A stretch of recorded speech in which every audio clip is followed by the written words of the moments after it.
And switching tones, if you or someone you love struggles with addiction, finding the right fit when looking for a treatment center, that right fit is crucial. Chris Mackintosh of Turning Point Center says asking the right questions is key to getting that right fit. Chris, good to have you. Yeah, thanks for having me on the show, Brooke. I know a lot of times people, when they're approaching this idea of a treatment center, they want to jump because someone has said yes, someone has agreed to take that step, and so there might be a little panic in trying to get someone in the door fast. But you say slow down a little bit and be sure to ask those important questions. Absolutely. Statistically, it takes a family about 7 years for them to put the pieces of the puzzle together and realize their loved one is struggling.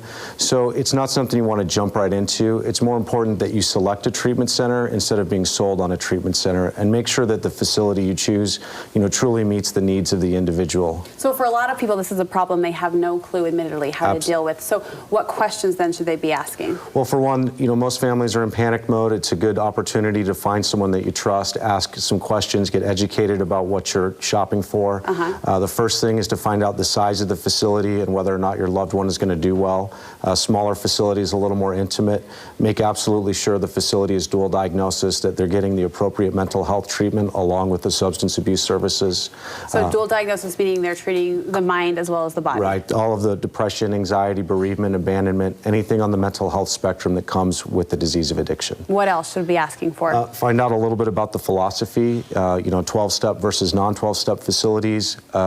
Turning Point Centers is a non-12-step program, so we focus more on the underlying root causes and conditions versus a traditional approach. You do want to find out whether or not it's licensed both for mental health and substance abuse, and whether or not the facility is accredited by the Joint Commission, which is the highest governing body in behavioral health. Well, tell me a little bit about the highlights at your treatment center. What sets you apart? Well, for one, we have the non-12-step approach. We're dual diagnosis. All of our clients meet with the master's level therapist 3 times a week, every week, so the programming is very individualized. It helps the clients get into their personal psychology and understand the root causes and conditions of why they're doing what they're doing. I'm curious, I'd like to know more about the non-12-step approach. Is that more beneficial in treating a specific type of addiction, or what's the appeal there? Well, I think if you look at the nature of addiction, addiction is just a misguided attempt to self-medicate the suffering in your mind. So truly, peeling back the layers of the onion and getting down to the root causes and conditions is essential for someone to heal completely. Is it appropriate, I know there's certainly some boundaries and some privacies that we don't want to violate, but is it appropriate to ask for a tour of a facility? Oh, of course, yeah. Once you've made your phone calls and you've picked out a couple centers, you definitely want to go on site and check them out and make sure it's the appropriate fit. And anything on site we should be looking for? You mentioned those smaller treatment centers sometimes can be more effective in terms of the one-on-one approach. Well, I think, the condition of the facility speaks volumes about the way the program is administered. Make sure it's safe, make sure that there's plenty of staff on hand, that your questions are answered, things like that. Where is Turning Point located? We're located in Sandy.